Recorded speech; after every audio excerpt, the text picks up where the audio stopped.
त्यांना माहिती या भागामध्ये काय आपली अवस्था होते. चिखल होता, ड्रेनेज नव्हते, पाईपलाईन नव्हती, पाण्याचे आपल्याला बोरनं पाणी प्यावायचं नाही तर मग चौकात जाऊन आपल्याला नळाचे पाणी आणावं लागत होतं. तर या अशा अवस्थेमध्ये आपण या ठिकाणी सगळ्यांनी दिवस काढलेले आहेत.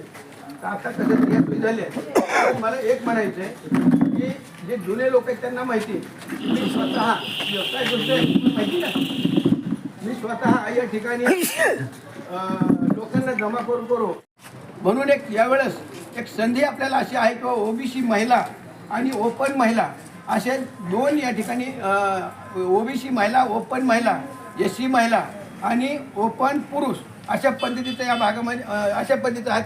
वार्ड नंबर 24 अशा पद्धतीचं हे त्या ठिकाणी प्रभागामध्ये असे 4 नगरसेवक या ठिकाणी आपल्याला निवडून द्यायचे आहेत. तर त्यापैकी आमचं एक म्हणणं आहे की या भागामध्ये आपल्या जर आपण हा भाग घेतला तर एस टी कॉलनी, लोकशाही कॉलनी, त्यानंतर संतोष माता नगर, त्याबरोबरच राजीव गांधी नगर, विनय कॉलनी, महालक्ष्मी कॉलनी, वीर सावरकर नगर आणि जुनी एस टी कॉलनीतला काही अर्धा भाग. तर असा हा जो पट्टा आहे या पट्ट्यामध्ये जवळपास 11 ते 11,500 मतदान या पट्ट्यामध्ये आहे. आणि आजपर्यंत या पट्ट्यातला एकही नगरसेवक आपल्याला मिळालेला असला ते चालू शकतो. आपल्याला एक पक्षाला ज्यांनी कुणी फॉर्म भरले असेल त्यांच्यासाठी आपण हे मागणी करतोय की बाबा या भागातून आम्हाला 2 नगरसेवक द्या. आजची जी परिस्थिती आहे नगरसेवक म्हणून म्हणजे प्रभाग तर झाला आहे, पण जे उमेदवार आज जे आहेत किंवा आत्तापर्यंत जे उमेदवार मिळत गेले आपल्या या पट्ट्या भागासाठी तर ते सगळे या पूर्व भागामध्ये किंवा मुकुंदवाडीच्या या पट्ट्यामधले उमेदवार आतापर्यंत होते. म्हणून आणि माझी मागणी फक्त आज एकच आहे की बाबा आता हा वार्डाचा प्रभाग झालाय, 4 वार्डाचा एक प्रभाग झालाय. तर 4 वार्डाचा एक प्रभाग झाल्यामुळं 4 उमेदवार आपल्याला पक्षाचे निवडून द्यायचे, कुठल्याही एका पक्षाचे निवडून द्यायचे.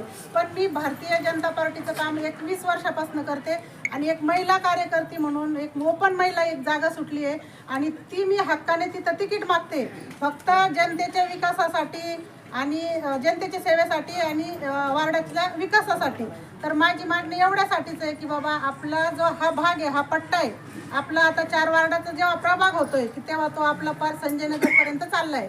तर मी पहिले 2015ला इथं निवडणूक लढले, वार्ड क्रमांक 81 द्या आणि मुकुंदवाडीतले 2 उमेदवार द्या, ही माझी पक्षाला रास्त मागणी आहे. हे एवढ्यासाठीच की बाबा आता महिला आहे, सर्वसामान्य महिला आहे, मुली आहे, तर सर्वच महिला कॉलनी सोडून जायचं की थोडा विचार करतात की आपल्या भागातलं कोणीतरी एखादी महिला असा, इथली नगरसेवक असतील तर छोट्या मोठ्या काय ज्या समस्या असतील ती महिलापर्यंत घेऊन जाते. ते पहिला प्रेफरन्स या चव्हाण द्यायला पाहिजे, कारण त्यांनी पहिली एक निवडणूक लढवली आहे. थोड्या मतदानी त्यांचं संधी हुकलेली आहे.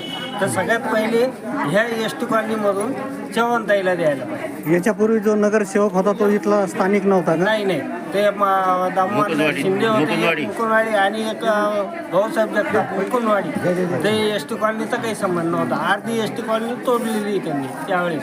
वार्डात काय प्रश्न आहे तुमचे? आता सध्या नवीन लाईन टाकलेली, अजून तिला कनेक्शन नाही आहे. जे लाईन टाकून ठेवली त्याला अजून कॉन्क्रिटीकरण केलेलं नाही आहे. रोड खालीवर आहे, सगळे पोरं पडायला येतात. चालेल, आपलं नाव? शरद जोशी. मग सगळ्यात पहिले त्या चव्हाणताईच पुढे असतं, बाकीचं कोणी नसतं. ठीक. 24 म्हणून डिक्लेअर झालेला. अच्छा, तर या 24मधून एक निराताई चव्हाण आहे तर त्याला संधी देण्यात यावा हीच माझी विनंती. अच्छा, आणि पक्षाकडं काय मागणी करणार तुम्ही? पक्षाकडे जे काही कामं शिल्लक राहिलेले आहेत तीच मागणी करणार आहे. काय काम आहे तुमच्या वार्डामध्ये? बरेचसे असे कामं राहिलेले आहे ना. नळ जोडणे राहिले, प्लॅस्टिक लाईट टाकलेले आहे, तिथं लोखंडी 4 इंची टाकावा, 3 इंचीला पाणी बरोबर येत नाही, काही नाही. अच्छा, या ताई वार्डाचा विकास करतील असं वाटतं का तुम्हाला? हो, बिलकुल करणार. कारण की त्याच प्रत्येक गोष्टीला त्याच धावून येत आहे, बाकीचं कोण नाही येत आहे धावून. तुमचा परिचय द्यायचा अगोदर. मी पियुष संदीप कानूरकर, प्रभाग 24मध्ये राहतो. माझ्या एका प्लॉट नंबर 117वर घर आहे. माझी फक्त एवढी तक्रार आहे, इथं जे बी निवडून येतील किंवा पुढे सत्ताधारी पक्षातून सत्तेत येतील त्यांना फक्त एवढंच मत आहे की आपल्या इथं जे बी काही अडचणी ते नीट कंप्लेंट घेणे, सगळ्यांना नीट सामाजिक नृत्य आहे का बोलणे चालणे असं नाही की तुम्ही जर का उद्या निवडून आला तर मतलब भेदभाव करा. सगळे कोणी असो. आणि एक तक्रार सध्या गल्लीत एका लहान लहान लेकरांवर बायांवर कोणी असो कुत्रे धावून येत आहे तर तेवढं फक्त महानगरपालिकेला एक तुमचं सांगण्यास काम आहे की कुत्र्यांमुळे त्रास होतोय आम्हाला गाडी चालवताना. फक्त तेवढे कुत्र्यांचं जर का महानगरपालिकेनं आमची मदत केली तर खूप बरं होतं. ताईला तिकीट नाही मिळावं निवडून कोणी भ्या. आमचं फक्त एकच म्हणणं आहे की तुम्ही का इथं फक्त विकास घडून आणा. बाकी मी स्वतः बी भाजपाला सपोर्ट करणार आहे. मला काहीच अडचण नाही. कोणी निवडून आहे आपल्या महिला गटातून मला आनंद आहे. माझं नाव नंदा कल्याणकर, एसटी कॉलेज. काय पक्षाने भाजपने कोणाला उमेदवारी द्यावी असं तुम्हाला वाटतं? चव्हाणताईला. अच्छा, काय त्यांचं कार्य आहे? ते 20 वर्षापासून करतात. काही जर पाणी येणं गेलं नळ्याला येणं गेलं तर आम्ही त्यांच्याकडेच जातो. आम्हाला 10 दिवस पाणी येत नाही, राशन कार्ड नाही, एसटी कॉलेजला काहीच नाही. कुठं जायचं? तर पक्षाने भाजपने काय निर्णय घ्यावा असं तुम्हाला वाटतं? आम्हाला आमचा नगरसेवक द्यावा. चालेल. आपलं नाव? तुमचं नाव? नंदा कल्याणकर. ठीक.